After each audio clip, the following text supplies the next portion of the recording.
about the soft electronics. Good morning, afternoon, and evening, depending where you are. And welcome to today's webinar. I'm Sangmin Wang from Songyungan University, and I'm honored to serve as your moderator. So today we have brought together world-leading experts in the field of soft electronics, and each speaker will share recent research work that is shaping the future of electronics. Good morning, and evening, I can depending where you are. And hold on, hold on. Webinar. I can. I'm Sangmin Wang from.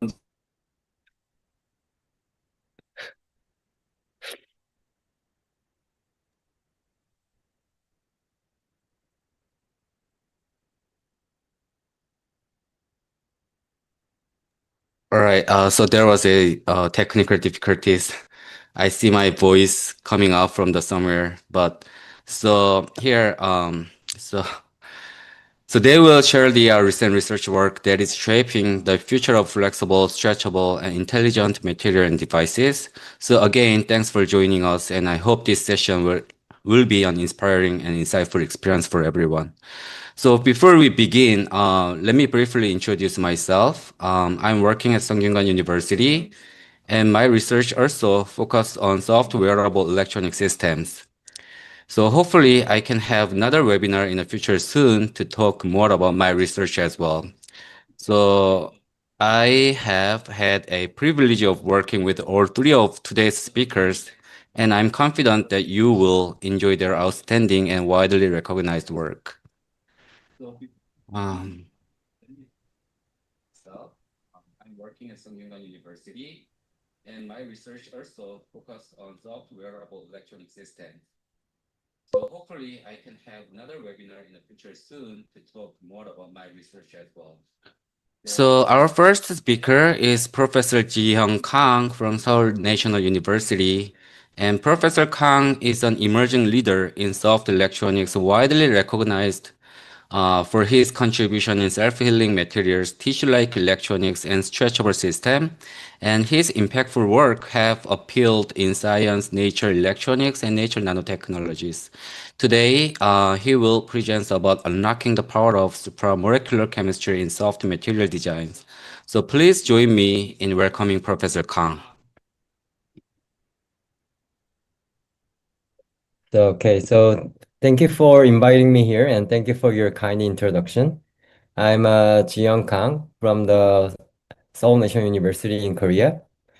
So today, through this webinar, I'm going to talk about our recent work, how we can properly use some supramolecular chemistry for designing some soft electronic materials.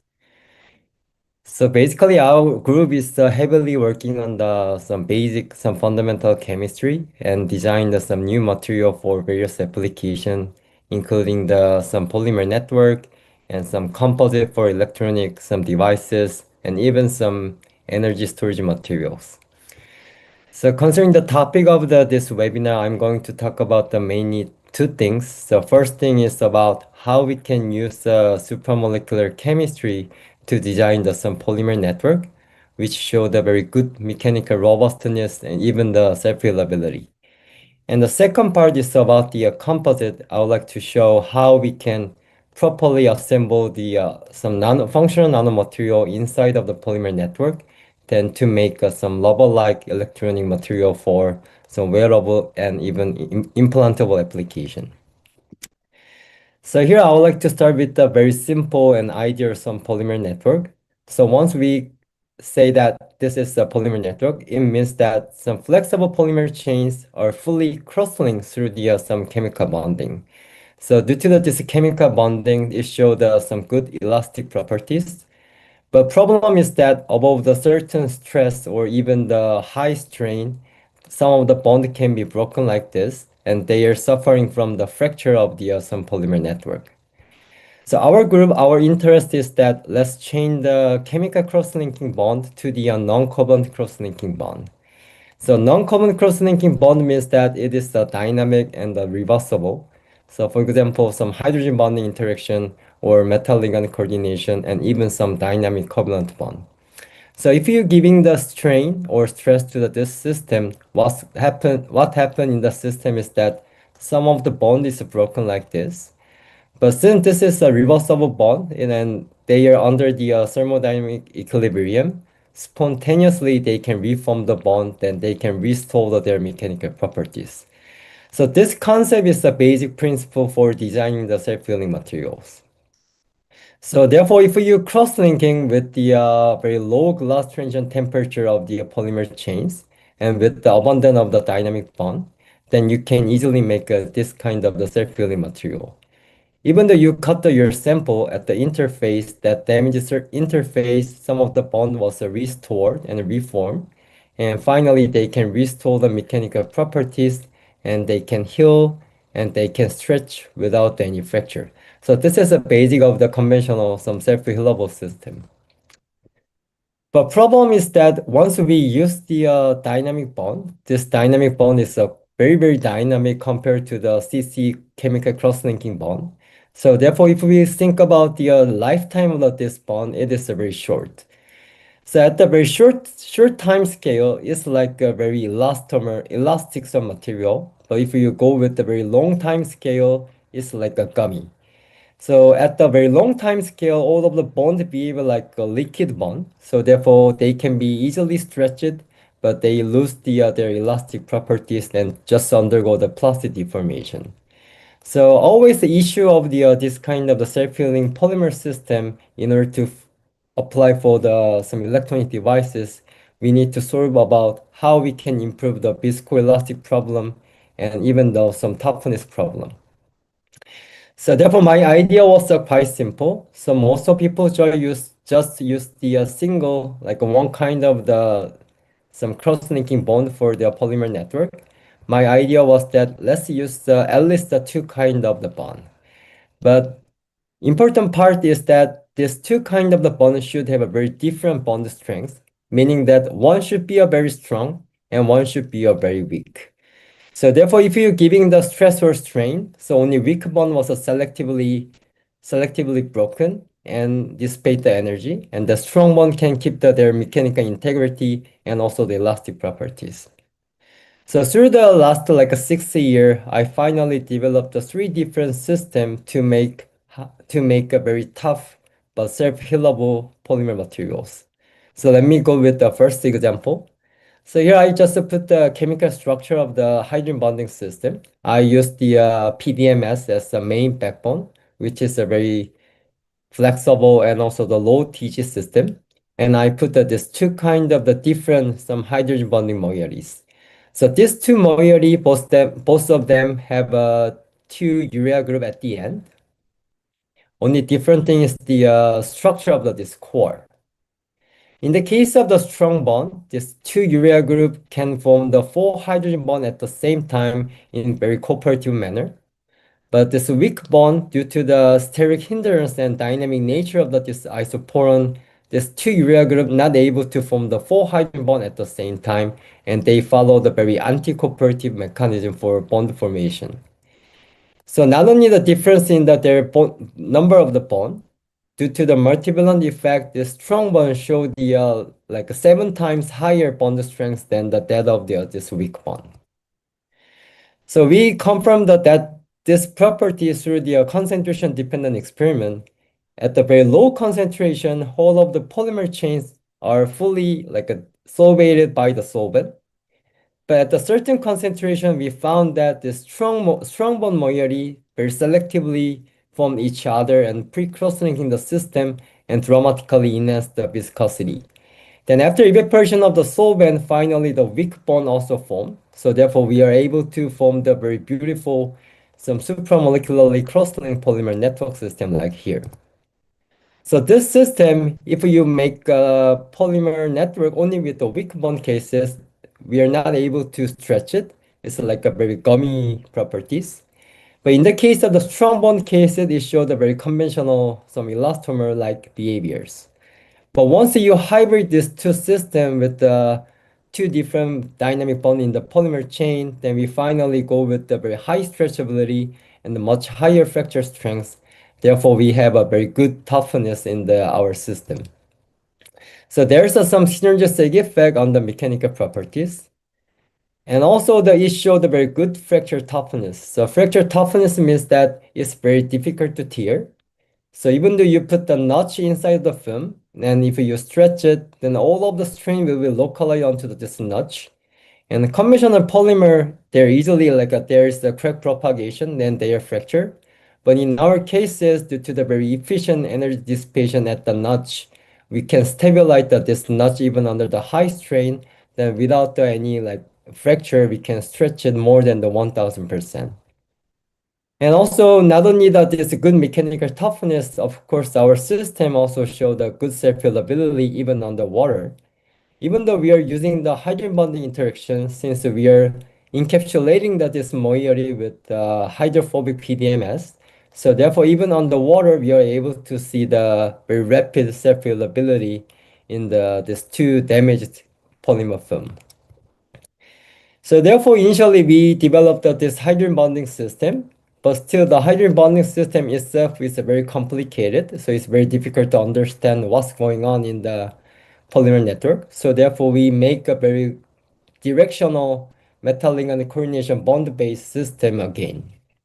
So here we simply change the hydrogen bonding moiety into this ligand system, this bipyridine ligand. Once you put the metal salt, they are able to form this kind of the complex with the octahedral geometry. So initially we simply think that let's change the cation of the metal salt, and maybe we can change the bond strength, and these two different metal can give a good toughness of the self-healing polymer. But we are very sad, initially very sad, because there's nothing different even though we change the cation of the metal salt. So instead of changing the metal salt, a cation of the metal salt, we start to screen about the effect of the counter anion. So here we put some equilibrium on the metal ligand complexation under the strain. And depending on the kind of the anion, like a non-coordinating anion, coordinating anion, even the multimodal anion, it showed a very different equilibrium.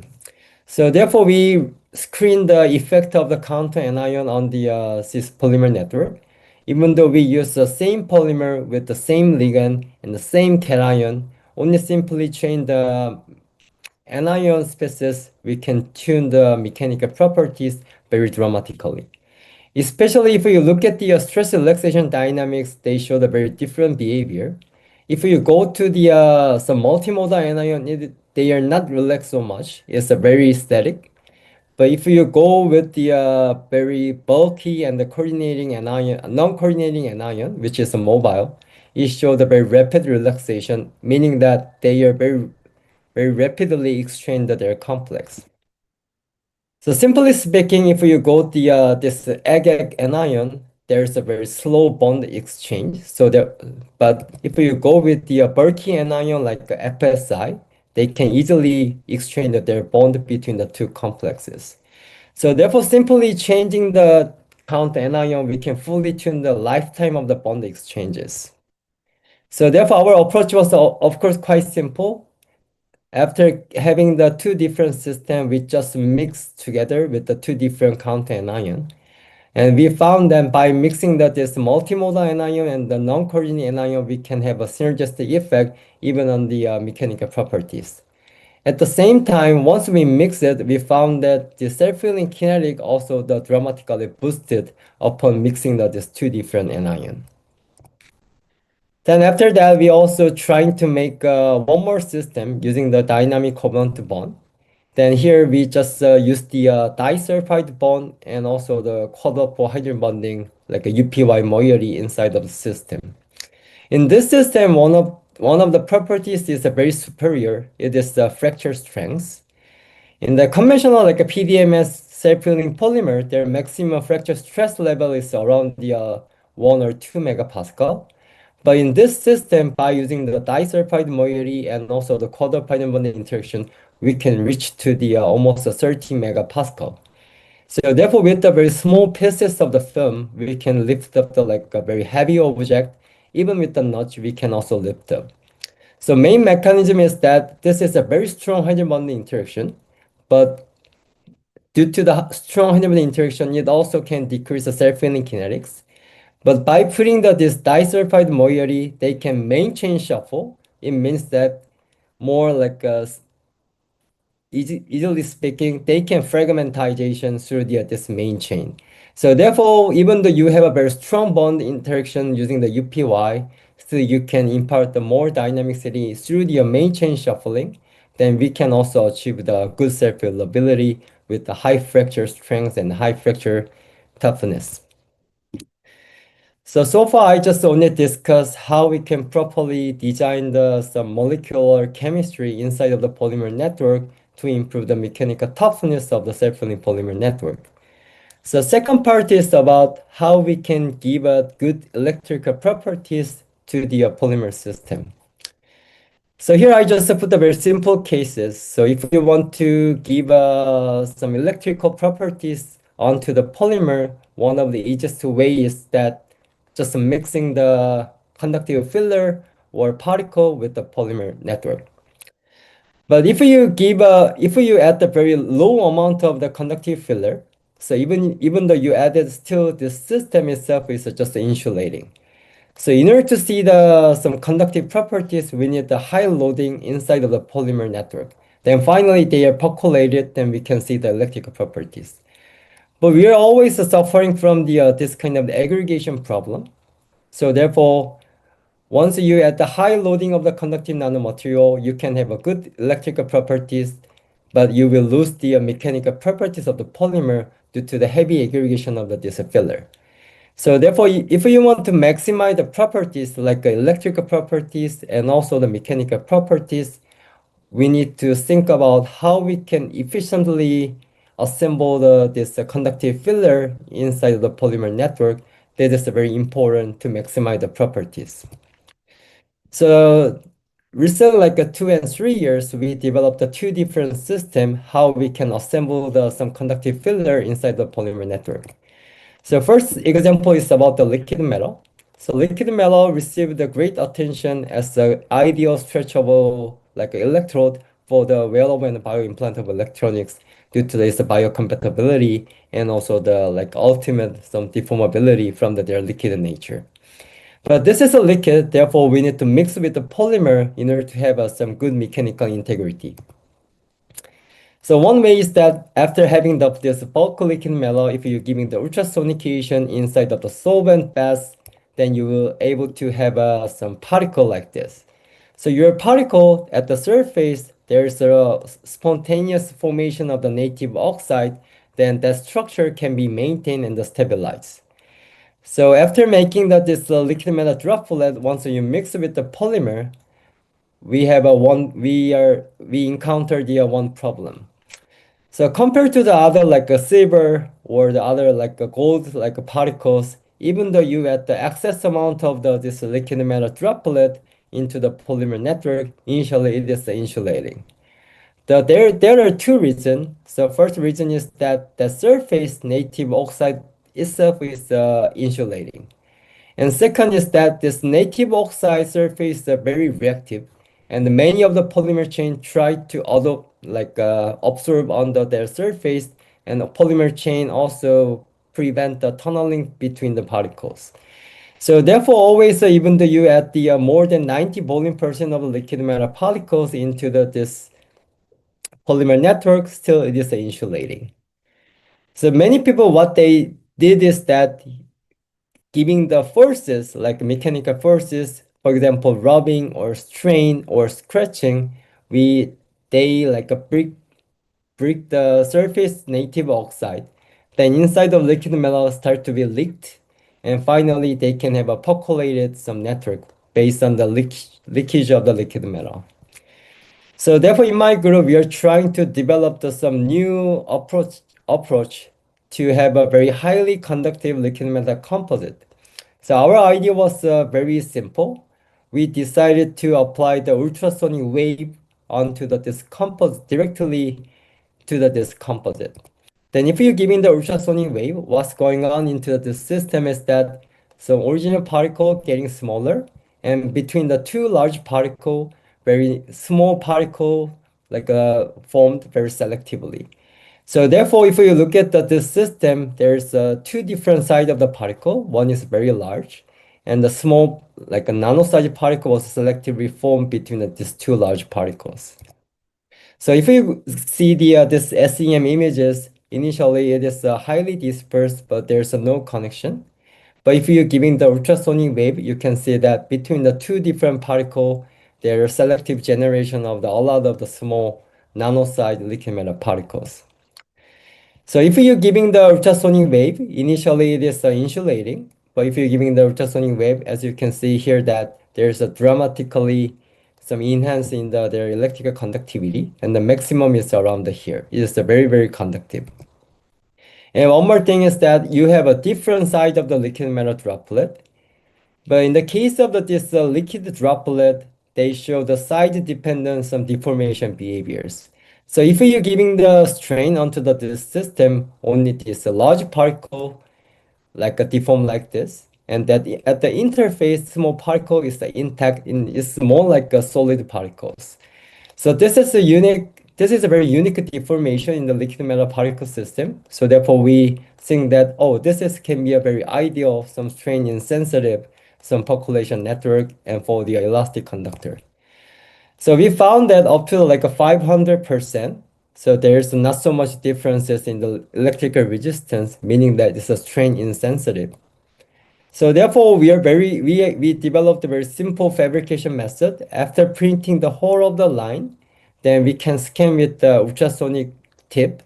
Then we can activate it very selectively through the line. So after making the line, we start to integrate a lot of the electronic chips and the sensor on top of it. Then we are able to make this bi-directionally stretchable rubber-like electronic devices. Here I just put the two example. One is we laminate the 41 like micro LED on top of it. We didn't do any encapsulation, we didn't do any adhesive, but we can selectively put on it. So it showed a very good stretchability without any electrical loss. At the same time, we are able to make wireless wearable devices. Then even under the high strains, we are able to sense our PPG. So this is so nice. Our ultimate goal is to make this kind of system after development of a lot of sensor and the display system, and we are trying to integrate it. So yeah, I would like to move. I would like to show you one more example. This about the conductive polymer. This is for the more implantable application.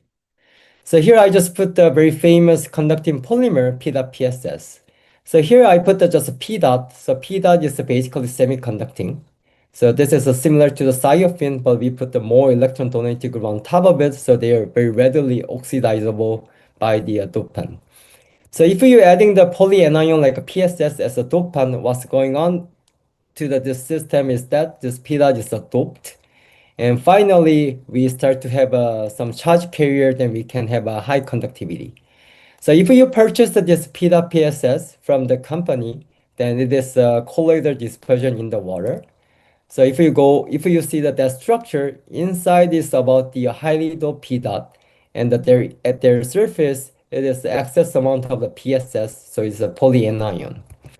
So basically, due to the electrostatic repulsion, because there is the excess amount of the PSS, finally we have a good dispersion in the water.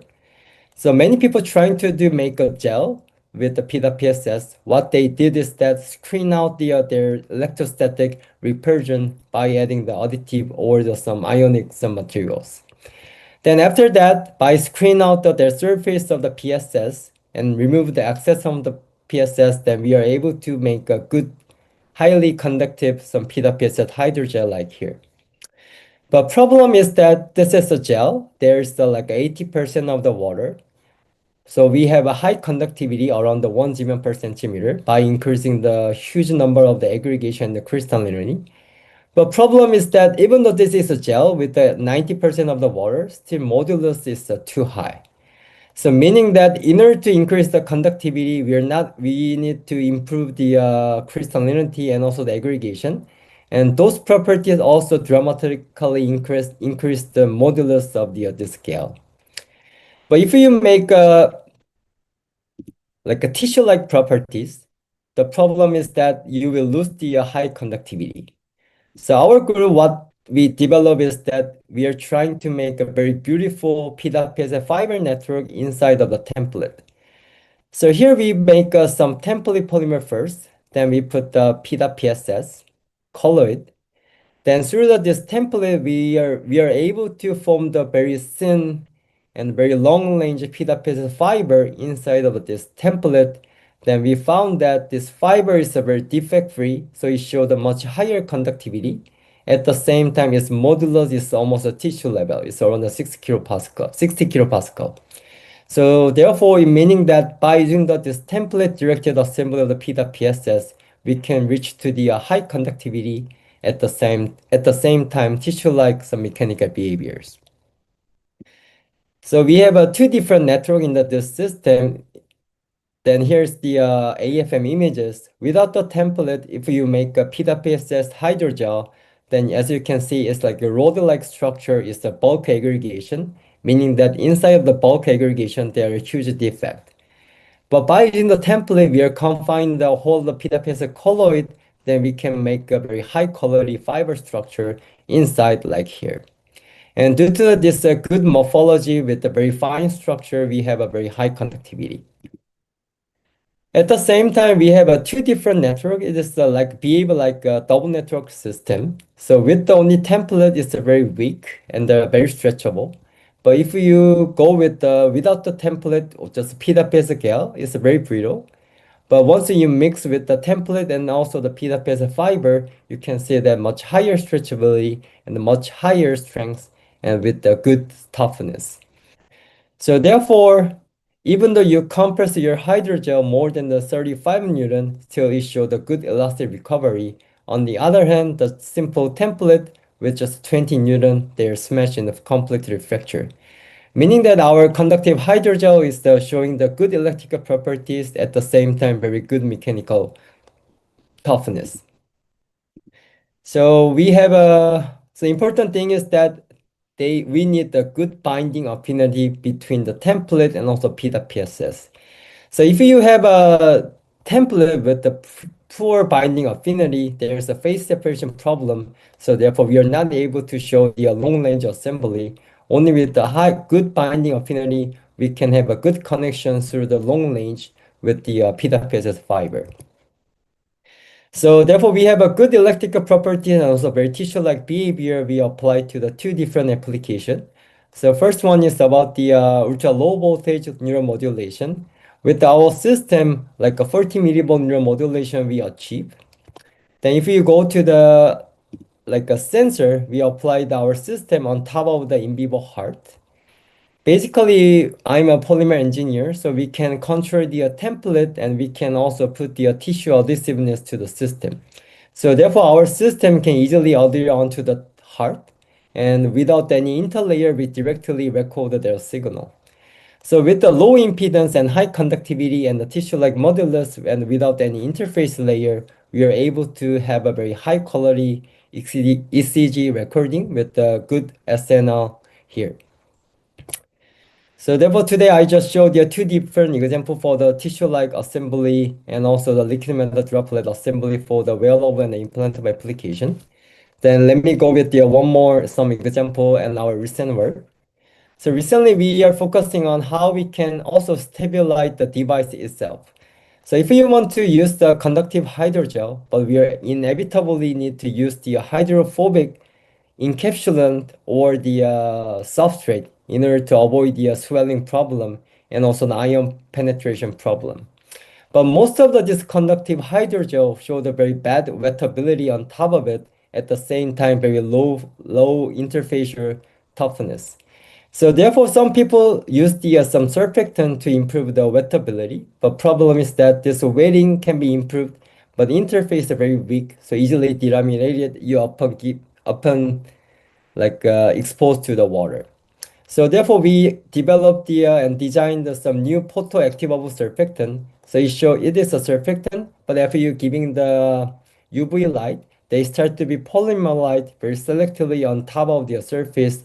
Then we can also improve some adhesion properties. So like a conventional surfactant, even though initially it's a one mix, over the time, this surfactant can be leaked out and they can give some bad like biocompatibility. But in our cases, after mixing, we are activated inside of the conductive hydrogel. They are not leaked and also interfacial toughness was dramatically enhanced. And very surprising point is that by simply using the photoactivable our system, we also make photopatternable some conductive hydrogel system like here. So it showed the good adhesion properties on the hydrophobic surfaces, and then it showed also showed the good conductivity, and it's very stable in the like PBS buffer and even the inside of the our in the in vivo body. So therefore, by simply designing this photoactivable surfactant design, we can also stabilize the conductive hydrogen-based devices very efficiently. So through the like a 30 minute, I showed the various example how we can use the supramolecular chemistry to design some soft electronic material science.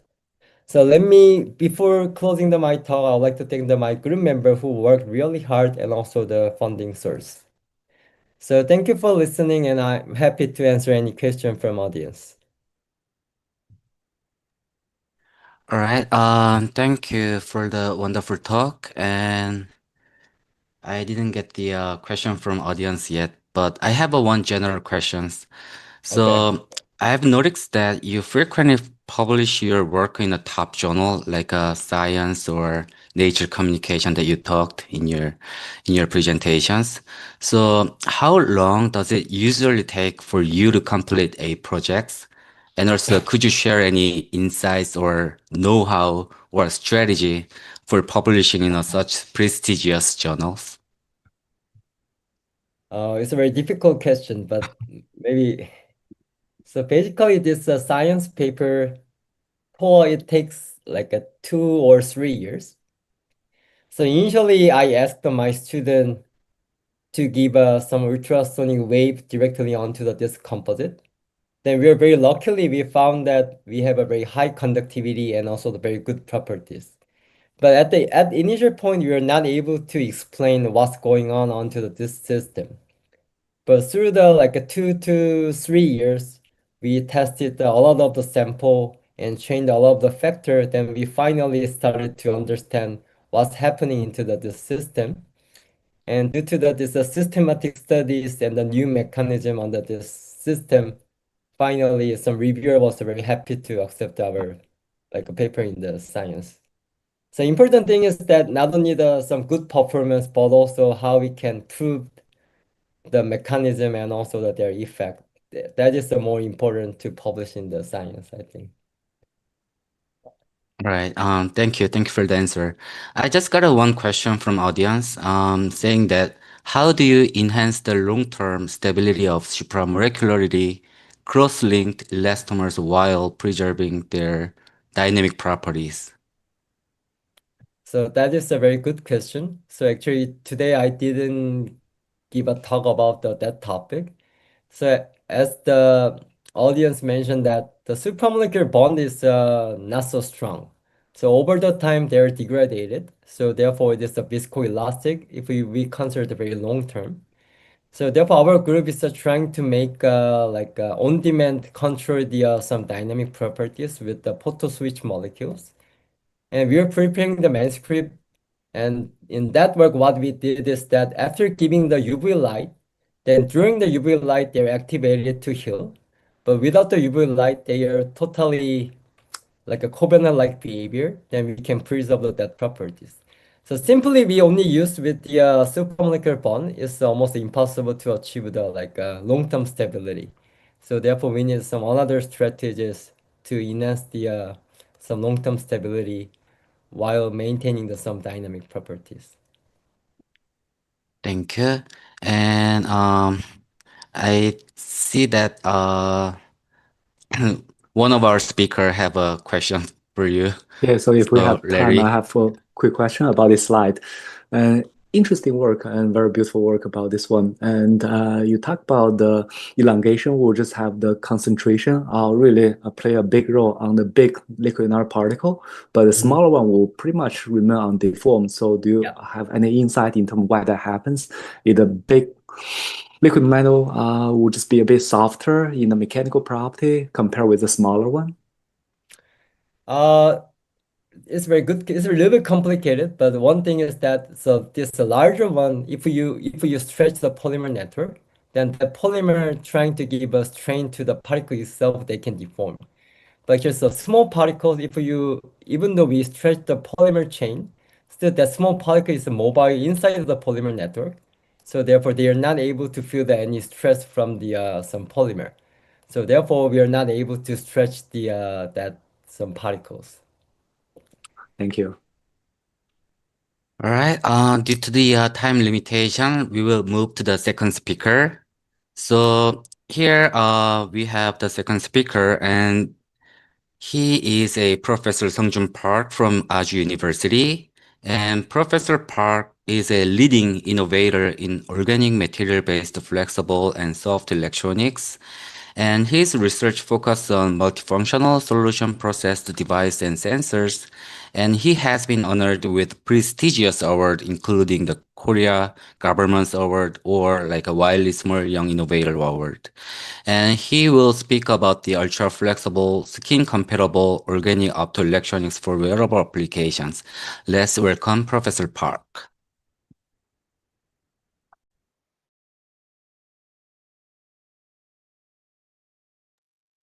Okay, can you hear me? So, okay, everyone. Hello, everyone. My name is Seongjun Park, and today I would like to give a talk with the title of the ultra-flexible and organic optoelectronic devices for the skin-compatible electronics.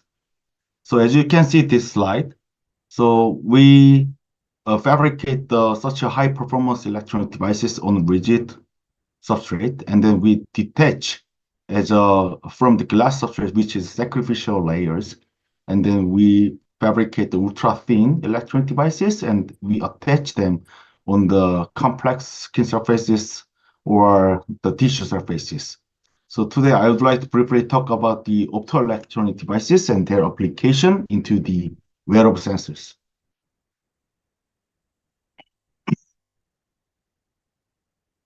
So before starting my work, I would like to briefly introduce myself. So my name is Seongjun Park, and we have around 15 group members, and they are working really, really hard, and they're working on the flexible and functional electronic devices to open the infinite possibility for the future applications. So to describe my research background, I started my research work with molecular electronics. So molecular electronics is that using the single molecules as one of the electronic component, and those devices can be some functional characteristics, for example, memory or diode, sometimes of the photonic behavior. And also, I especially fabricate the flexible molecular electronic devices that can be wrapped over the toothpick, as you can see.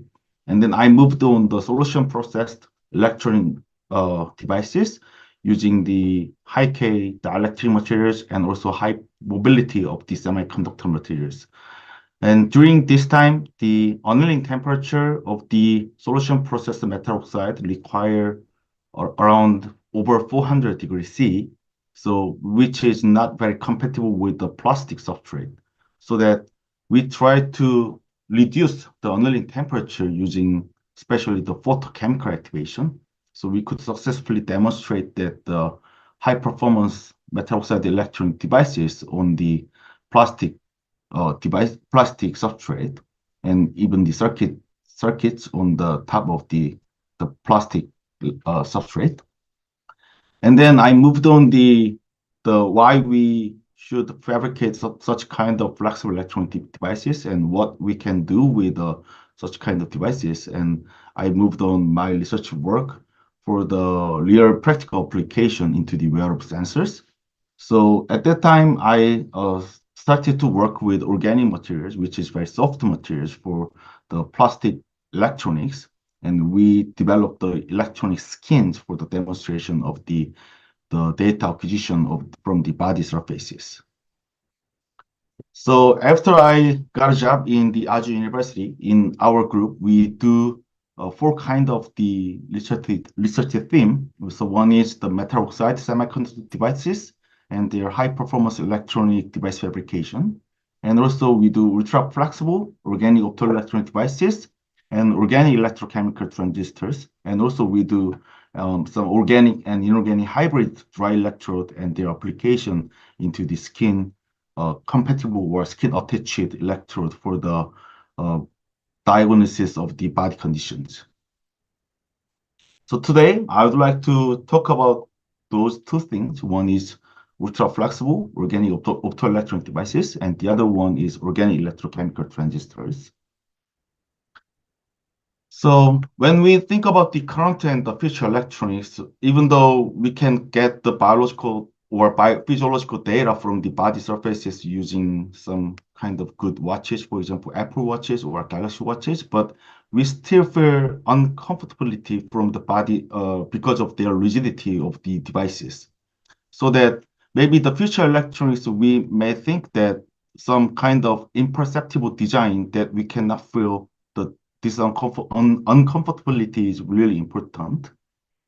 And also from the body surfaces, as you can see this slide, the right side, we can get a lot of information from the skin surfaces, for example, brainwave and cardiac activities and muscle activities and so on. But to get such kind of information, we might need some integrated devices, for example, measurement devices, and also signal processing circuits, and also displays we can see, and also the data transference system for to handle our body information to the hospitals. And because of after this, we could get self-rehabilitation in the house. So human skin compatible optoelectronic sensors and their device integration might be next research goal for the future electronics.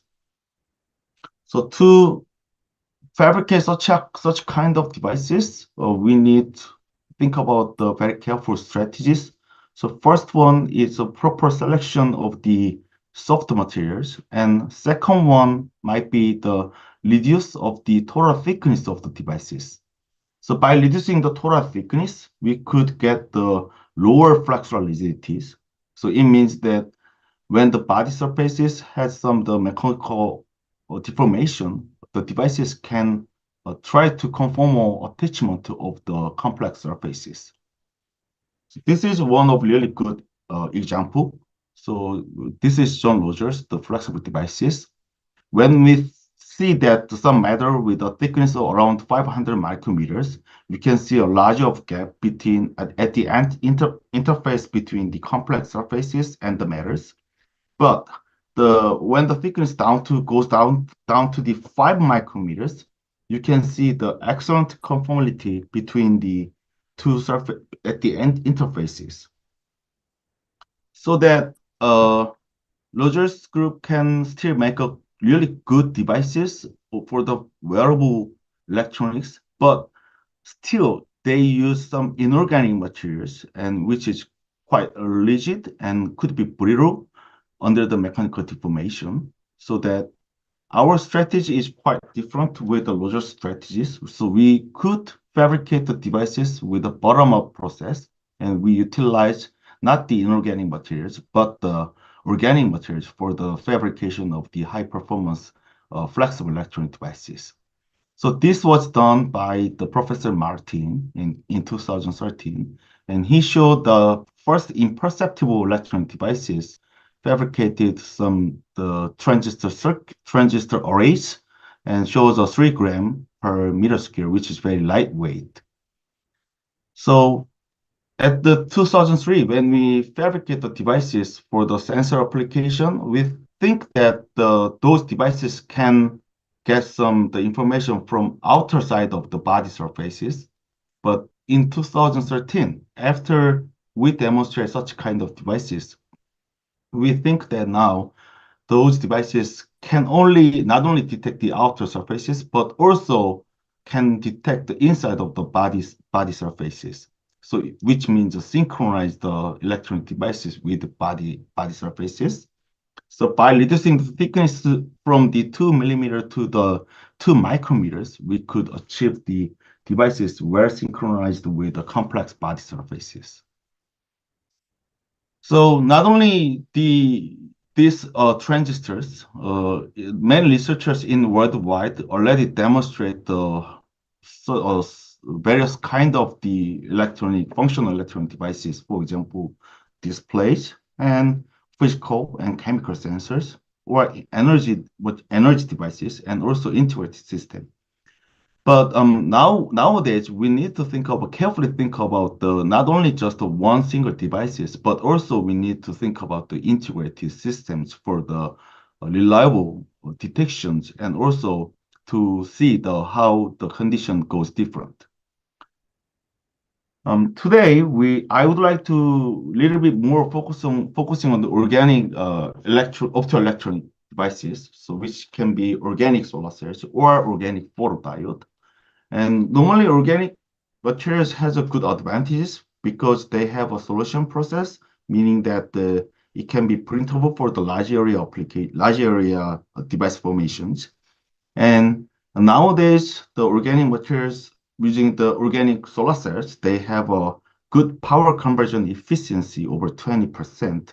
And also because of their intrinsic, the mechanical softness, they can be usually the devices can show some flexible or stretchable properties when we fabricate the devices. So I would like to briefly talk about the historical development of the ultra flexible organic photovoltaics or organic photodiode.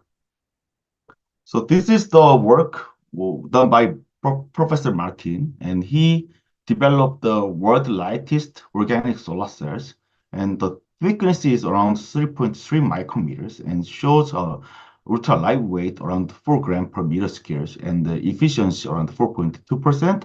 But still, because of their ultra thinnest structures, the devices can be easily wrapped over just one single hair. So normally hair, the diameter is around 100 micrometers, but our devices shows only 3 micrometer total thickness, so easily can be wrapped over the one single hairs. And with a collaboration with Dr. Hiroaki Jinno in Japan, in the NIST, and we could achieve the world first washable organic photovoltaics using the double-side encapsulations.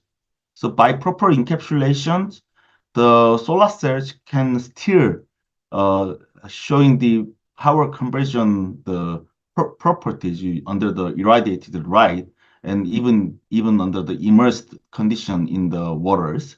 And with the proper encapsulation, those devices can be well operated in the water. And also, when using the detergent, some kind of the ink can be removed even in the water using the detergent. So we could achieve the world first of PVs that can be washed.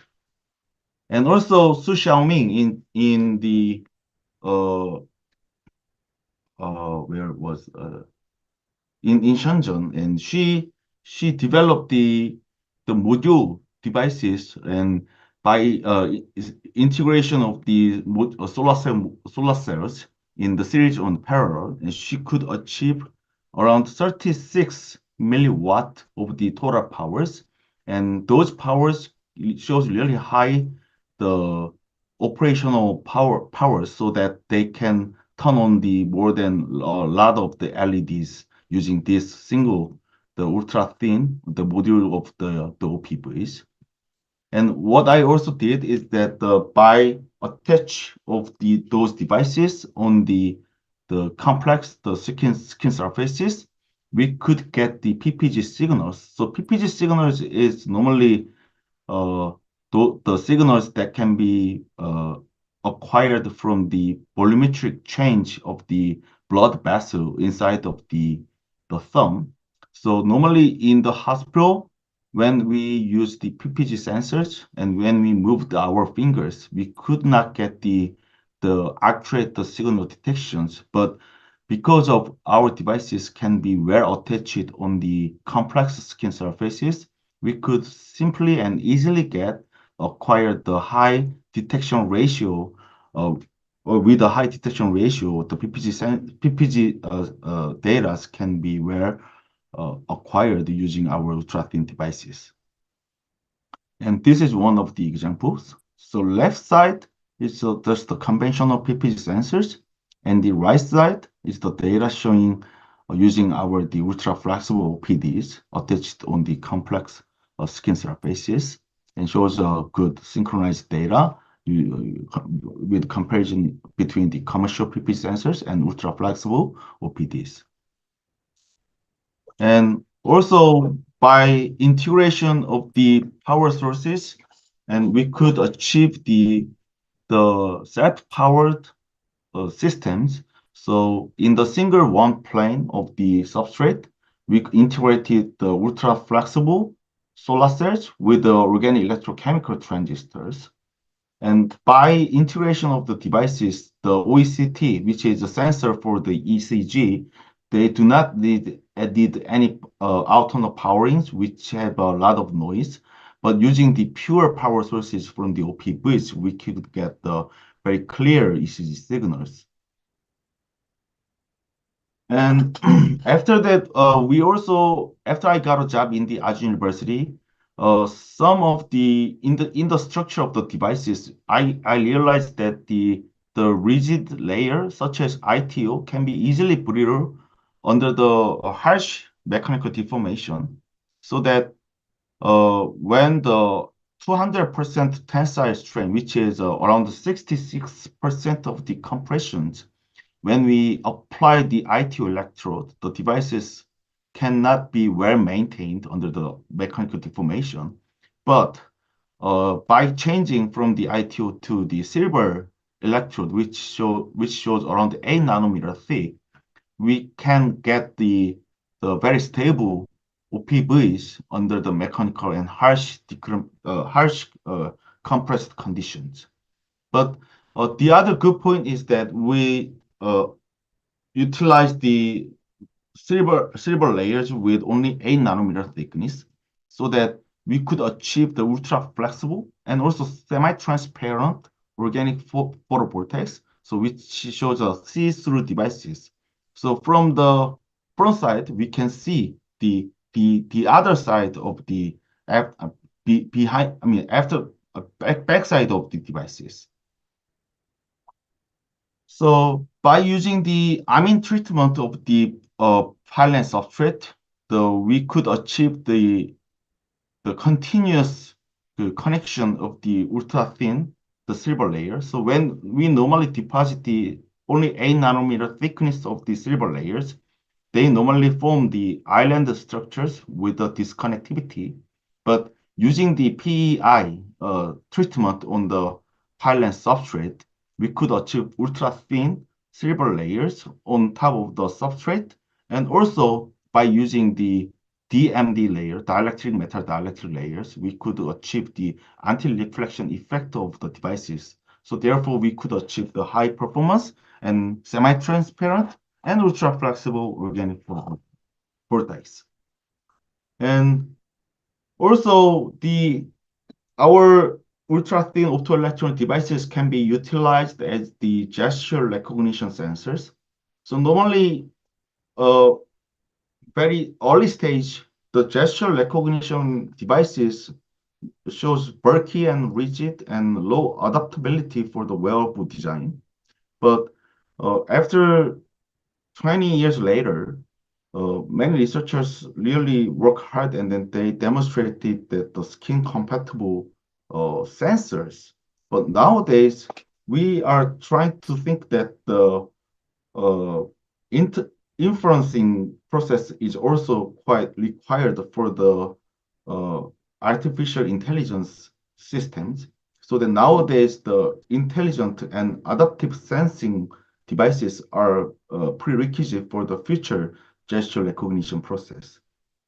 So what we have done so this is the one of the overview of the gesture recognition process. So there are a lot of the sensing modalities, for example, EMG sensors or strain sensors at the joint, or optical sensors on top of the, on the skin surfaces. And we can get the low signal data from when we move or we do some gesture motions. And those data goes into the gesture learning process that this gesture shows a V, or this gesture might be also victory or something like that.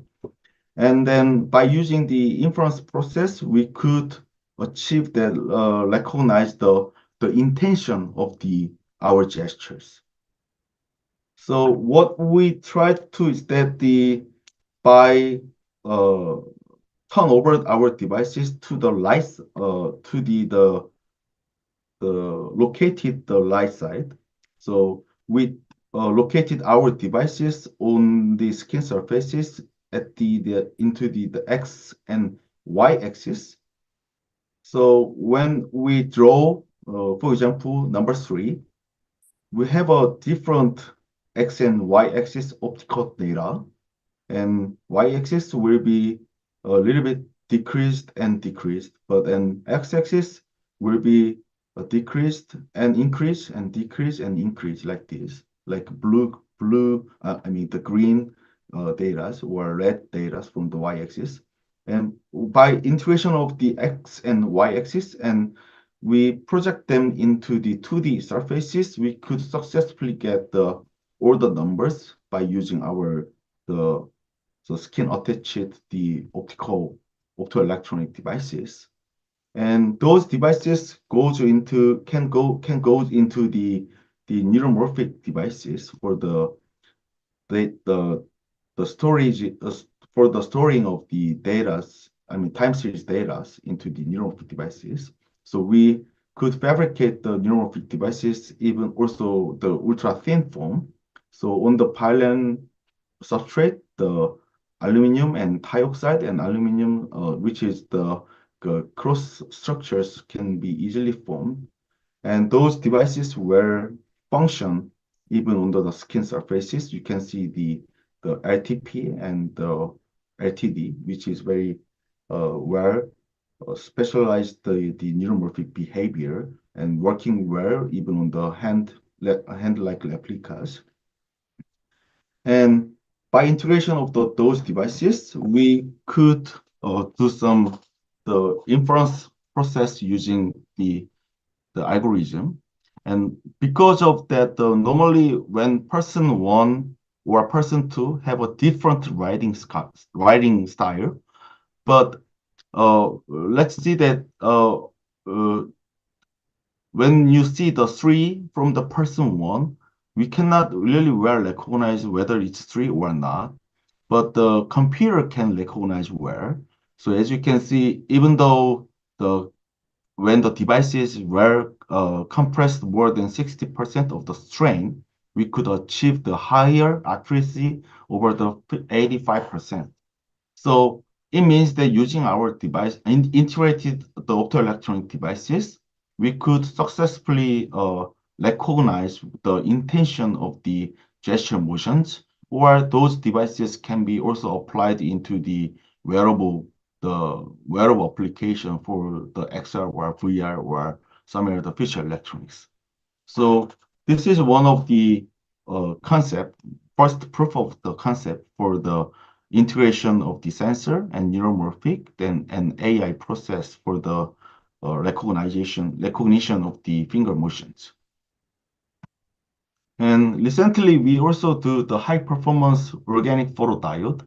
So this structure is very interesting structures we developed recently.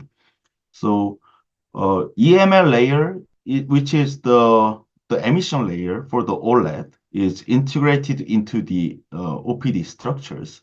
So when the light goes into the active layer, an X-tone, which is the electron hole pair, is generated, and under the bias conditions, hole goes through to the EML layers.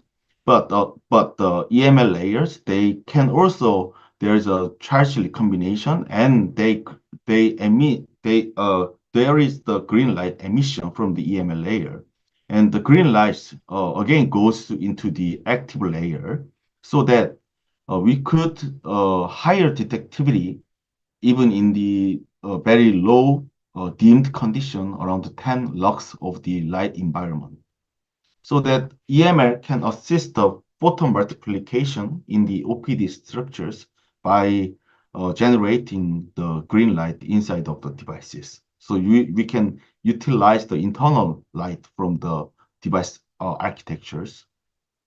So this is the this data shows that when we see the conventional organic photodiode, it shows around 60 or 70 something of the external quantum efficiency, but our devices shows the very high, the EQE values are over the 200%, and responsivity is already goes higher than the ideal value of the OPDs and shows a really good detectivity. So because of this, even though very low and dark or almost dark condition, we could easily get the PPG sensing data, because when we measure the PPG sensing, light is always pre-leakage to see the volumetric change of the blood vessels.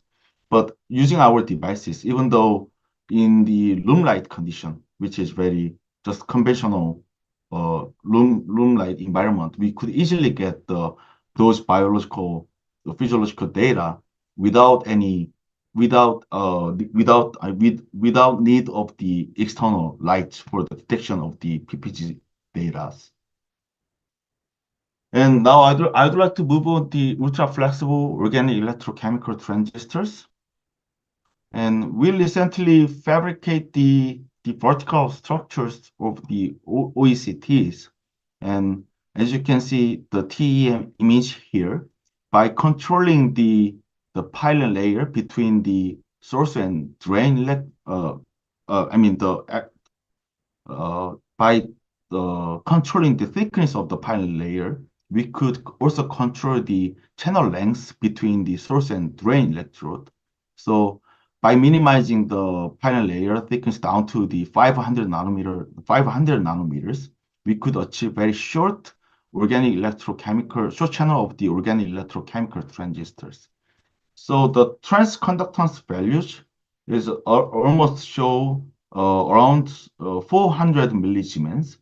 And with a shortening of the channel length, we could achieve the high cutoff frequencies over 2 kilohertz, which shows the highest value among the recently published the organic electrochemical transistors. But the problem is that when the channel length decreases more and more, but in the total system, the resistance of the channels is very low. Because of this, the potential drops at the line or contact can also be problem. So that we apply the 4-terminal electrode to minimize the line resistance for the whole system because of this short length of the channel. So that by adopting this, the four-terminal the organic electrochemical transistors, so without the relative potential drop of the line resistance, we could get the almost intrinsic properties of the active channel. We could get the information of the active channel resistance.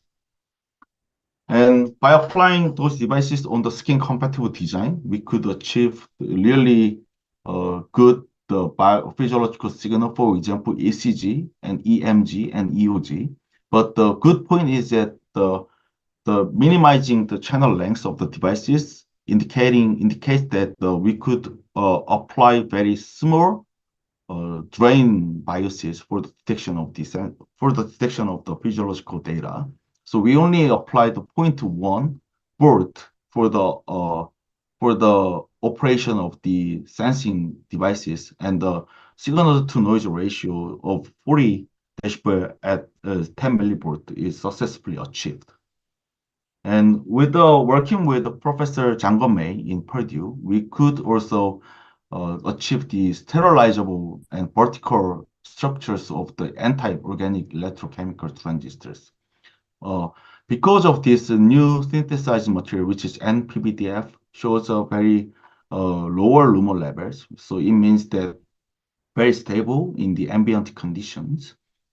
And the other good point is that the anti-OECTs has very stable the material properties. So during even in the high humidities and anti-OECTs, which is the planar structures or vertical structures, can be well maintained compared to the just normal PSS.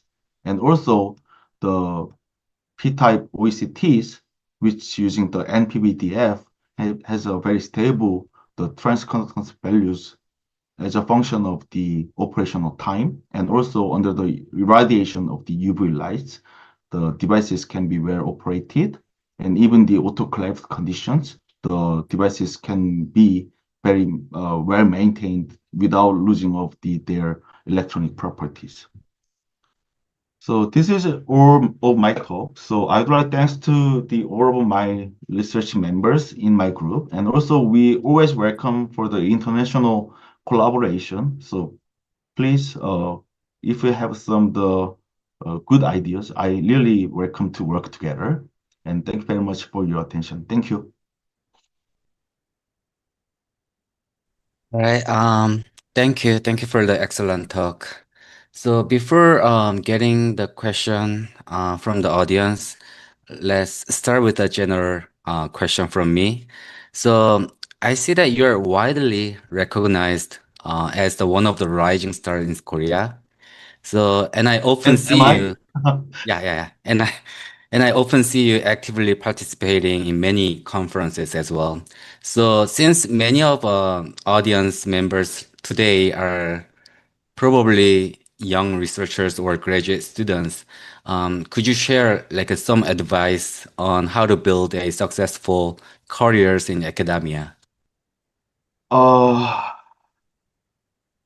I it's very hard to describe by myself, but for when I start my research work, I try to find many reported result as much as I can, and then so I try to find some numbers and specific numbers. Those specific numbers can be tabulated or make it uh, in a graph, and then I can see the trend. And finally, I normally decide the way to go for the research topics. And then at this point is a little bit lower. Maybe I can do more hard work for the uh, to achieve the beyond something the point. So this is the main the way to do my own research. But of course, the wearable application or wearable electronics, the there are so big society. So even the China or Japan and in Korea, so many good researchers already published a good result, and still it's ongoing. But the other point is that trend is also important. So specific the something that the other people has not been done to finding such kind of point is also important to maintain my research topic. All right, thanks for the answer. So I got the several questions, but one question asks that your device work well under bending, stretching, and twisting, but have you tested their durability against skin sweat or temperature change, which are common in daily wearable use? It's a very really good question. So normally, for the sweating situation, our devices can be properly passivated, bit, not only the bottom of the pylon layer, but also the passivation, top passivation of using the pylon layer both. And our devices is located at the neutral plane by using the proper encapsulation of the thickness. And because of this, the proper passivation, I think maybe few hours or one days might be well operated on the even attached on the skin surfaces. But maybe you can utilize the thicker elastomer for the proper passivation on top of the surfaces of the devices for the full prohibition of the wettability. And second one is the thermal stability. I think normally the optoelectronic devices itself, I mean, they can well maintained. For example, one of the work, it shows that done by the newly synthesized the polymers can be well maintained even the 130 degrees C. So which shows very high temperatures, but still can convert from the light to electrical. They shows good conversion efficiencies under even the high temperatures. So that people trying to synthesize good materials. So maybe sustainability, even the harsh condition, might be well improved soon, I think. So that, yeah, that's all. Yeah. Thank you. Thank you for the answer. So due to the time limitation, we will move to the final speaker. Our final speaker is Professor Larry Chang from the Penn State University. And Professor Chang is internationally recognized for his highly cited research on stretchable and wearable electronics, and his recognition includes being named as highly cited researchers and one of the MIT Technology Review Innovator Under 35.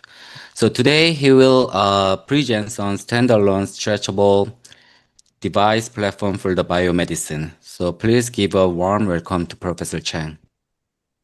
Thanks, Amin, and thanks for the kind invitation from IGEM. It's really my great pleasure to be here, hear the wonderful talk from the previous. Okay, and it's really my great pleasure to be here, hear the wonderful talk from the previous speaker, and also share some of the research we have been doing at Penn State. So it's really great pleasure to get started to talk about the general field, but with the wonderful talk from the previous one, I will just be short in the introduction. So with respect to the wearable devices, it can be from the outside of the body on the skin surface, but it can also be inside to monitor information in terms of bladder, brain, so as to get the information about the internal organ. And then you can monitor information in terms of the accumulation of the urine for triggering of the urination process for the individual who cannot do that. And also you can monitor the brain condition and then be able to deliver deep brain stimulation and other treatment options if needed. And more importantly, if the device is biodegradable, you will be able to no need to retrieve the device after operation. They can safely dissolve inside the body for different applications. So that's really something we are very interested, but because of the challenge with respect to each in terms of the integration of the surface and degradation of the materials, it has been very challenging, especially with the complex manufacturing methods. So in the past, we also try to go on to a journey where we can get into some of the low-cost, scalable manufacturing. And of course, we try to leverage the nanomaterial composite to get into the high specificity and sensitive detection of the different biomarker of interest. And the second one is try to get around the lithography. So we'll be able to fabricate the things with large scale and be able to lower down the cost. And this can involve, for example, the laser and some of the commonly used fabrication method and the materials as well. And last one is to integrate the sensors wireless module together with the other necessary component into a system, so we can go after functional demonstration and application of interest. Let me just go briefly about each of the concept one by one. With respect to the nanomaterial composite, we use the so-called laser-induced graphene a bit more, and this is a process commonly used to create this laser-induced graphene with, for example, femtosecond laser, UV laser, green laser, or CO2 laser. And CO2 laser is commonly used in the machine shop, so it's really low cost and widely available. You can use the process similar to toasting the bread in the oven, and by tuning the laser parameters such as the power and speed, you can get to create the highly porous structure. For example, when you look at the structure created from this laser scraping process, you get to see the multiple scale of the pore structure from the cellular wall is about maybe tens to hundreds of nanometers. On the meso scale is a few micron to a few tens of micron. And then going up, it can get interface with human body so as to capture the vital information in terms of gas molecule. And depending on the target gas molecule, for example, nitrogen dioxide, we can go use RGOMS2 for that biomarker so as to detect the COPD, chronic or pulp-obstructive disease.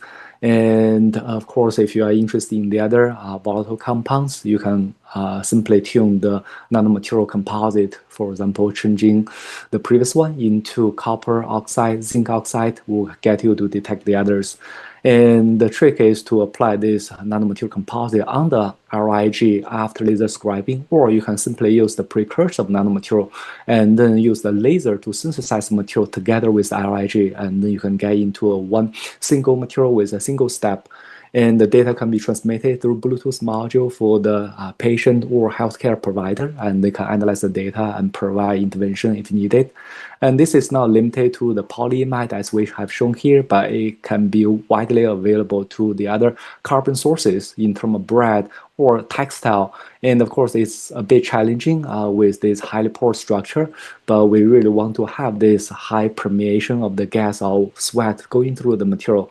So that's why we tried with the textile and found out it's not really working well. So we introduced this self-assembled block copolymer. It can serve as a carbon source and get spin coated on the surface. And then you get to create this gas permeable sensing material together with the substrate. However, it's sensitive to the gas, but also sensitive to the water molecule. So we have to encapsulate the material with semi-permeable membrane so as to block the gas, the water molecule, but just be sensitive to the gas molecule. And this can be a bit useful. And of course, when that gets to the detection of the target molecule at a specific manner. However, if we just use the material, for example, without any treatment, and this can be very useful to detect the deformation and temperature even underground or underwater. However, this is not going to be accurate when both of the signals are applied simultaneously. So that's the time we start to think about the signal decoupling. And in one early demonstration, we show it can be possible to decouple the gas molecule from the temperature for smart agriculture, because we want to know what's the best time to apply fertilizer and how much to apply, and what's the temperature in the soil and the ambient temperature. And that's really the reason we get to start work on this one.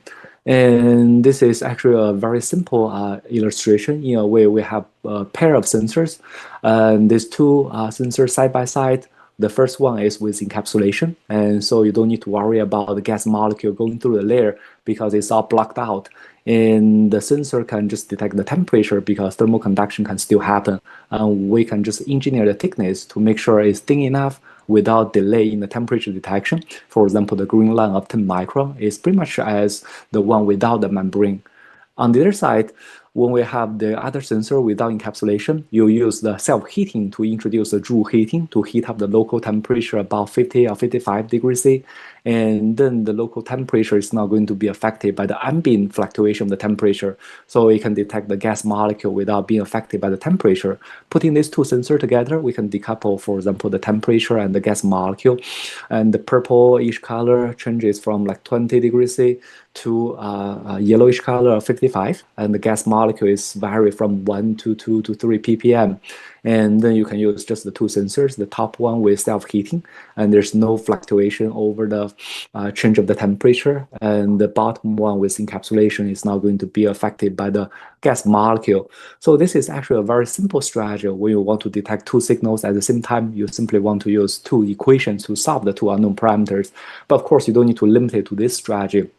We put together a review to talk about what is the collective wisdom from the literature, and they include additional structures, materials, fabrication methods, the integration strategies, and we actually learned a lot from that process. And for us, we leverage this review and introduce this so-called thermoelectric property in the RIG. It's still the IRIG, but we realized it's also thermoelectric, and people have been using this one for harvesting energy, but we can actually use this one to decouple the sensing signal. For example, the traditional IV curve to detect the temperature deformation is going to be a single curve where people have a single parameter of the slope to figure out the resistance. But for thermoelectric material, it has an intercept, and that's going to be affected only by the temperature. So from that intercept, you can detect the temperature. From the slope, you can detect the deformation. So we can decouple the deformation from the temperature for wound healing monitoring. So as a direct demonstration, temperature is fluctuated from 0 to about 10 degrees C, and deformation is from 1 to about 30%. And you can see the top sensing modality in terms of the slope is only sensitive to the deformation without being affected by the temperature, and the bottom thermoelectric voltage is only sensitive to the temperature without being affected by the deformation. And of course, this RIG platform is versatile, not limited to just the gas sensor, but also the other modalities in terms of the glucose. For example, we can detect the glucose by modifying the surface of the working electrode and be able to go after glucose. And of course, you have to integrate the sensor with microfluidics for sampling of the sweat and then detection. And by modulating the morphology from the RIG form into fibrous structure, you can increase the sensitivity. But of course, it's not the only thing we are interested. We are more about the stability. So we found out the laser processing of different nanomaterial composite on the RIG can get into even longer stability. And it's even working with the traditionally unstable material, for example, MXene. In a recent publication that's just online a few days ago, I didn't get into the detail, but if you are interested, you feel free to check out. And the MXene can be processed in situ, reduced on the RIG, and for highly stable performance, even over multiple weeks. So this is really something we are very interested of doing for long-term stability. However, for long-term stability, you have to think about the other issues. For example, the potential drift from the reference electrode, and that's traditionally based on the silver chloride, and that will be changing performance over time. So in potentially addressing that issue, we introduced the OECT, as mentioned by the previous reviewer, the researcher, and it's very interesting to get rid of the reference electrode and then be able to provide long-term stability. And of course, it's going to have a larger range of detection, even when we have fluctuation in the pH. And it's also going to have a much reduced footprint without compromising the sensing performance. For example, the traditional 3 electrode setup can be drastically reducing the performance from like 200 down to 0.02 by 4 orders of magnitude if you reduce the size by just 5 times. However, for OECT-based sensor, it's going to be pretty much stable. And the long-term stability is something we envisioned. Without the reference electrode, the sensor can maintain the performance about half a year. And so that's really something very nice to have. And of course, with respect to the temperature, it's nothing going to be affected. With respect to pH, it's still going to be affected. So that's why when we don't apply the gate voltage, the sensor is not going to detect the glucose, but rather just serve as a pH sensor. So we can use the pH measured from this method and then calibrate the sensing signal. And of course, after that, we can apply this onto the body to correlate the glucose from the sweat, from the glucose in the blood vessel, and then get a correlation in between different human subjects. However, of course, with sweating and a lot of different situations, this can change. So that's why in another unpublished work, we try to account for the diffusion process of glucose from the blood onto the sweat. And then when you get to the model that account for the dilution factor, and then we can have a really good correlation in between these 2 parameters, measured from the blood versus that measured from the sweat. And then you can directly benchmark against the continuous glucose measurement based on the commercial glucometer measured every half an hour or so. And this is going to be really promising, not only on the healthy individual, but also on diabetes patients, pre-diabetes. And we have validated that from a few patient population as well, and going to launch a larger study for the validation as well. And of course, when we have a stable sensor, it's going to be very helpful, but it's only helpful when we have a stable interface. And that's why here we're trying to look at how we can attach the sensor onto the skin surface without delamination. And the traditional one with RIG can be a bit challenging. So that's why we mix that into the adhesive polymer. For example, for PDMS, it's not adhesive enough. So we introduce this PEIE, but it can also be polydopamine or the other adhesive component. And then you have this composite. Instead of using a PI film, we change that to a PI powder and then mix them into a composite and spin coating to create the RIG in the same process. But the material is intrinsically stretchable and adhesive. And you can apply onto the human body for monitoring of these different signals in terms of electrophysiological signals of ECG, EMG, and glucose pH without signal fluctuation or being affected by motion. For example, if you have motion like stretching, deformation, and the commercial or the other type of sensor subject to the motion artifact, we will see the change in the signal fluctuation. But for our sensor, it's relatively robust. So that's really something nice to have. Of course, the process can involve different methods. In a different way we are doing this, it can be even simpler. We can use lasers to penetrate holes on the substrate, and then you can get to integrate the highly porous structure in terms of silver nanowire as a conducting electrode as well. And of course, the patterning transfer of this electrode can be a bit challenging with a bit complicated transfer method or fabrication tools. So here we still use our RIG to serve as a template, and then you direct coat the surface with the silver nanowire because the wettability is different, and the silver nanowire can directly just wet the surface of RIG without getting to the other places. And then the transfer will also be easier because RIG is highly porous, so the surface is not in direct contact with silver nanowire with a full contact, but just a few points. So if you look at the structure in contact, it will just be much smaller, and the area is reduced, and also the amorphous carbon on the RIG will get delaminated so as to facilitate the transfer process to enable almost 100% transfer of the silver nanowire. And this can also get onto the skin surface with conformal contact, conform even to the wrinkles. And the information we can detect will just be pretty much the same, but allowing the water or gas to get through a layer. And the sweating condition will not be something we have to worry.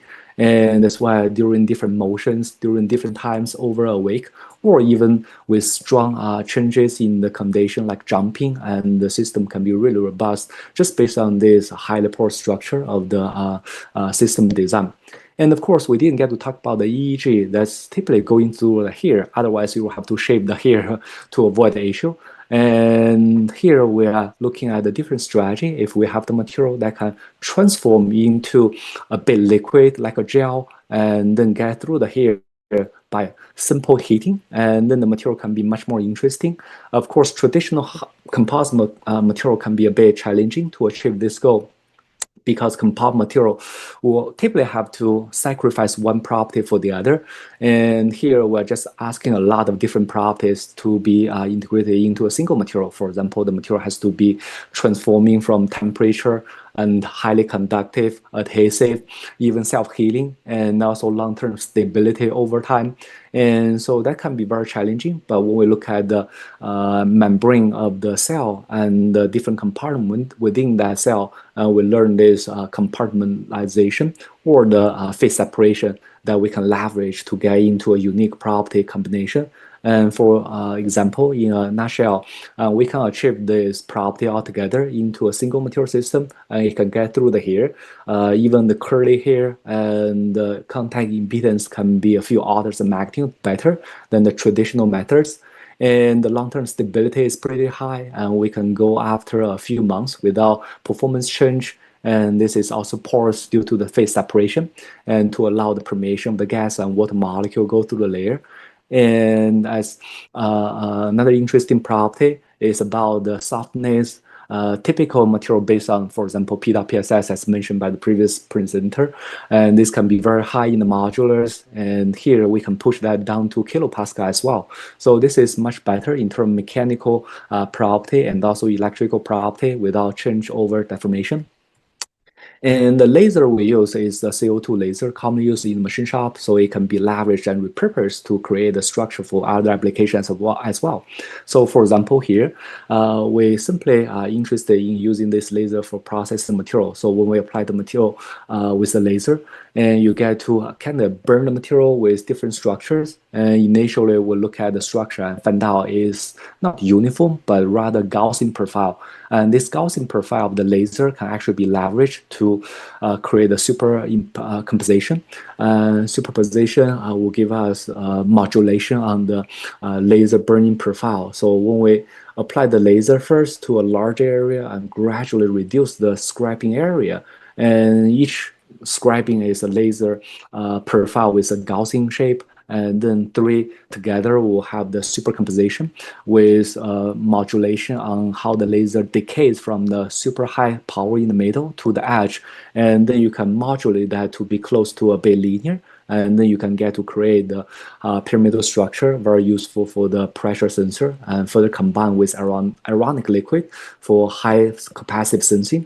And we can act to combine very linear range for high range of the priority with high sensitivity, and with the structure that is a single pyramidal structure is not going to be linear, because when you press that down to middle or near the bottom, it can be highly nonlinear and reduce the sensitivity. So that's why we introduced not only one, but also a second one, third one with a bit higher difference in the height, the tall, medium, and lower. And then when you get into the nonlinear regime of the first one, and the middle one will kick in to provide linear range. So when we get three, they piece together the linear range into a higher range together.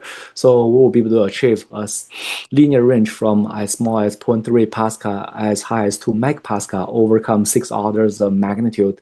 And this can be applied to the fingertip for monitoring of the pulse, and deployed onto the robotics for detection of soft objects in terms of catching a fit, manipulating the balloon, or other applications if you're interested. And the other one is to detect the tiny pressure on top of the huge one. For example, detecting a small fly can be a bit easy, but detecting the small fly on top of elephant can be a challenge. So here, if we have this very sensitive sensor over a large range, it can actually work. In this case, with a huge pre-pressure of 2 megapascal applied, we can actually detect the small pressure of tens of pascal already. So that corresponds to a super high pressure resolution to give us the capability detecting the small pressure applied on top of the big one. Moving on to the degree electronics, we just want to mention it has been a really interesting field. People have been doing a lot of materials design with respect to the biodegradable material, from the conductor, semiconducting material, and also different ones for encapsulation and packaging. However, the traditional approach are limited to planar fabrication. To get into the 3D, you have to transform that onto the brain tissue, onto different body parts, even though they are very powerful to detecting the information of brain signal, temperature, pressure, and all of the relevant information. But directly deploying this on a 3D surface, or even fabricating that on 3D, can be very interesting. So that's why in the past few years, we have been thinking about a different approach by leveraging the xenon light. It has been very useful for sintering of nanoparticle, for silver or different things, and it has a very broad wavelength from 200 nanometers to about 1200 nanometers, and it can be working for a lot of different materials from zinc, silver, copper, gold, and different semiconducting materials on diverse substrates, and even applied in the road-to-road application for future commercialization. So that's why we initially work with this material to sinter zinc, and zinc is biodegradable.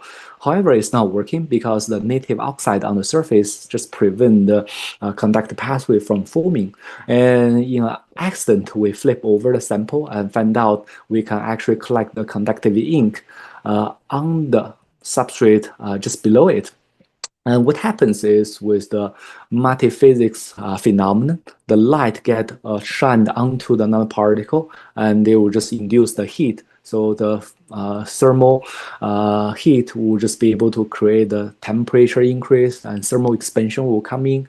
And then because of thermal temperature difference in terms of the particle on the outside shell and the inside core, and thermal expansion coefficient is also different, and that will just crack open the shell and then allowing the inner zinc to evaporate and get deposited onto the target geometry or planar or even 3D. And we can deploy different sensors for hydration sensing, temperature, electrode, and transmission antenna. And it works pretty much the same as the traditional fabrication approach. And this is not limited to the planar surface or smooth surface, but rather working with the complex 3D geometry as well. So it can be very interesting to get apply this on different application scenario. However, when we have this manufacturing method, non-composite material, we start to think about the integration. And we initially think about just use a single material for the fabrication of all components. For example, sensors, micro supercapacitor for energy storage, triple electric energy generator for energy harvesting, or you can use the other energy harvesting module in terms of thermoelectric, solar voltaics, or even other things to harvest energy. But it turns out to be very challenging because you still have to use Bluetooth module and microprocessor. So later we found out maybe it's a bit easier to have this hybrid design. So you can integrate the sensors, for example, decouple sensing, as we mentioned. They can decouple the information of strain, temperature, humidity, and also you get to integrate the module from the commercial marketplace in terms of Bluetooth lithium-ion battery wireless charging for increasing the lifetime of the battery for longer operation.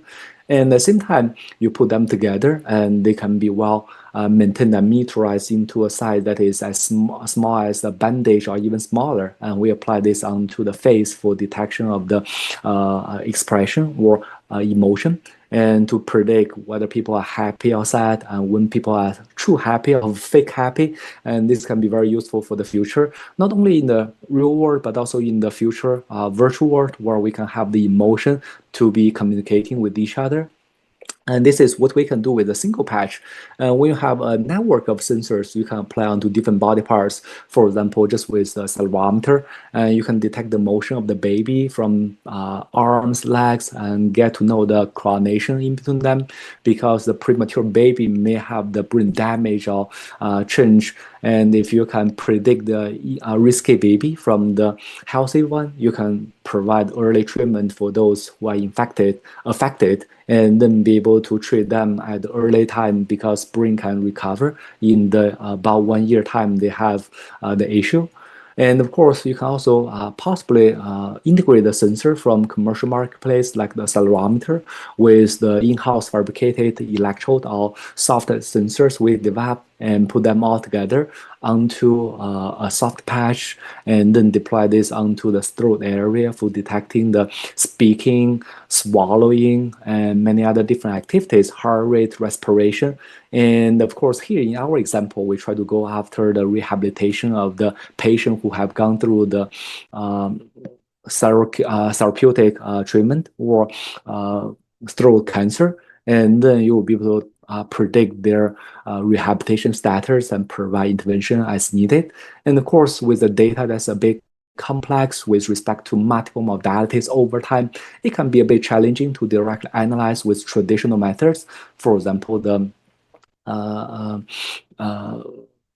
now it can be a bit easy with, for example, machine learning or data processing based on, for example, convolutional neural network and many other things. So here we do something similar. But of course, if you want to just predict the information about the rehabilitation, you want to exclude the information from speaking, respiration, heart, that may not be relevant. So here, when we look at the spectrum from different frequency, you can filter out the talking, walking, jumping, just to focus on the swallowing, and then combine that information with the muscle signal from the EMG detection, and then feed that information into the machine learning model, and then have a better prediction. So that turns out to be better after this data processing. And of course, in the future, what we are looking at is very challenging integration with multiple sensing units and different modules. When you get to have different application, you have to engineer the entire system once again. So we're thinking about a future where it can be possible with the kind of Lego electronics, and you can have different Lego pieces for sensors, wireless module, wireless transmission module, for example, and also wireless powering or even battery, and they can be possibly integrated through the help of the self-healing material. And for example, here we actually work with simple demonstration, for example, with the random branch polymer, and it's in the hyperbranch polymer with a lot of branches, and it's simply trying to reduce the healing time, because traditional one would be taking about a few days to a few hours fast as we can see. So here with this hyperbranch polymer, it can reduce the diffusion time for example, hydrogen bond, aromatic bond to come close to each other and then reheal the polymer after damage. And then this can be well maintained with a healing time of 5 minutes. And of course, this material is not conductive, so we try to leverage the liquid metal as well. And this is the biphasic liquid metal with the solid phase within the liquid, so you can easily print the material without the need of microfluidics, and then be able to create this conductive self-healing structure on top. And then this can monitor the different signals we talked about before. And also after use, you can dissolve the polymer and then recycle, for example, the liquid metal, the functional components, and to use that for different batch of application as well. And this substrate material is also interesting because it's thermal triggered. When you have a low temperature, it's relatively rigid with high modulars, not much adhesion. But with a high temperature, it becomes very soft and be able to get onto the skin surface with high adhesion. So it becomes a very easy manufacturing approach. We fabricate at low temperature and it's warm up by the body and then get into a soft adhesive state and monitor information. After use, you don't need to worry about the delamination process that can potentially damage the skin. So you can actually just use maybe ice bag and then cool down the material on the skin surface, and they will just come off directly with the reduced adhesion and rigid modulars on the structure. And of course, looking into the future, we're thinking about something like this. When you have different pieces and they can integrate, for example, functional components in the middle with sensors, wireless module, battery, and then get connected through the liquid metal conductive trace to the outside. And when you have the target geometry of hemispherical shape, and you piece them together on the shape, and self-healing of the adjacent components will form the conductive pathway altogether. So this can be a bit easy for future, even low-cost fabrication. And of course, with the time limit, I will just stop here and thank all of the wonderful people who did all of the work. And I'm just get to be here and talk about them. And thanks so much for your attention. Thank you for the great talk. So I got so many questions from the audience for your talk, but before asking those questions, I have one quick questions. So we see that the research in this area is expanding from the material to the device, and also even to the full systems. So do you think it is more effective for one research group to cover this entire spectrum, or is it better to pursue such work through the collaboration across the multiple groups? So that's the question. Excellent question. Yeah, for sure. I think it's getting very complicated when we try to integrate the material integration and also everything into a single patch. And of course, it depends on the focus. And initially, we focus a bit more on, for example, the manufacturing. And then it's really about application. When we want to apply this on the patient population, we actually have to do this integration to show this is really working and can be applied. But it can be a bit challenging initially with the limited resources we have and limited number of people. So it's probably easier to go after collaboration. We're also big fan for collaboration. We actually get a lot of interesting material from our collaborator and medical testing of the sensor on the patient population. So I think it's certainly much easier if we do have the luxury of collaborating with the right people. And sometimes it may not be available, so maybe it will just take a bit time to find the right collaborator. And also, it can sometimes be interesting because when we have the student from different background, they may bring in new expertise and help us expand the scope from one to the other.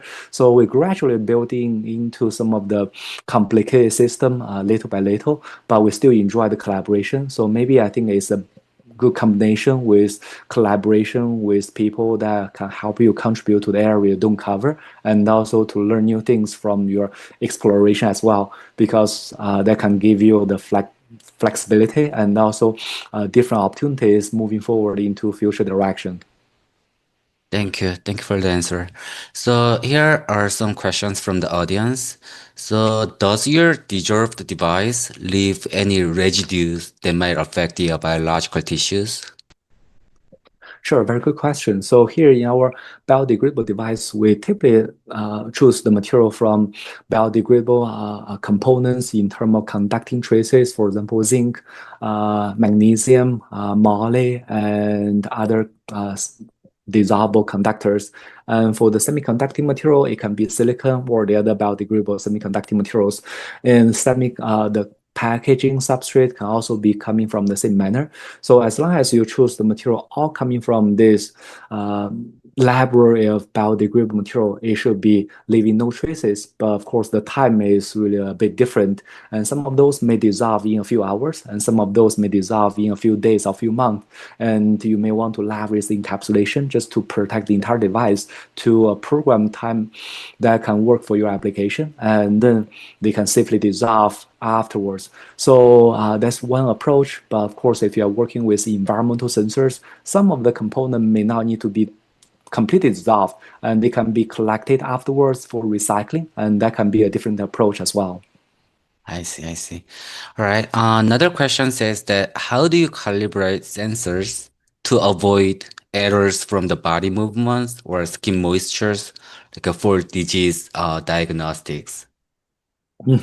Yeah, that's really a good question. So here we try not to use the calibration to go against the motion artifact or the different sweating process, but rather just to make sure the sensor itself is robust against the deformation or sweating process. For example, the good contact with respect to the interface in between the sensor and the skin can be a nice way to really address the motion artifact, because the motion artifact will change the skin in terms of different dimension and geometry. But if you have the sensor still adhere to the skin surface in different motions, it can still provide the same signal, so not going to be affected.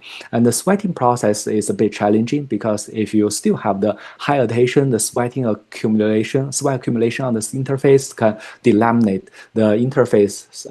So that's why we try to leverage the highly porous structure so as to make sure the sweat can go through the layer, and then you don't need to be worried too much about the sweat.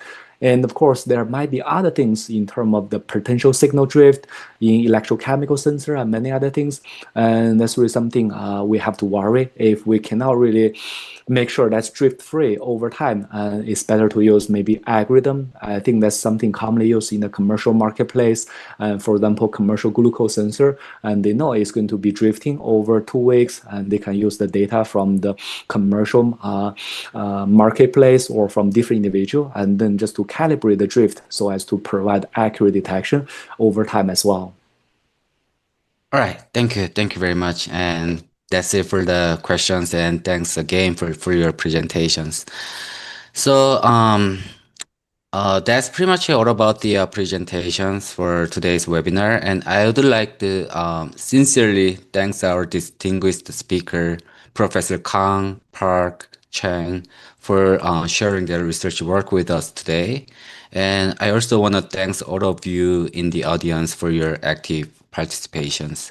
So we hope you found this session valuable and inspiring.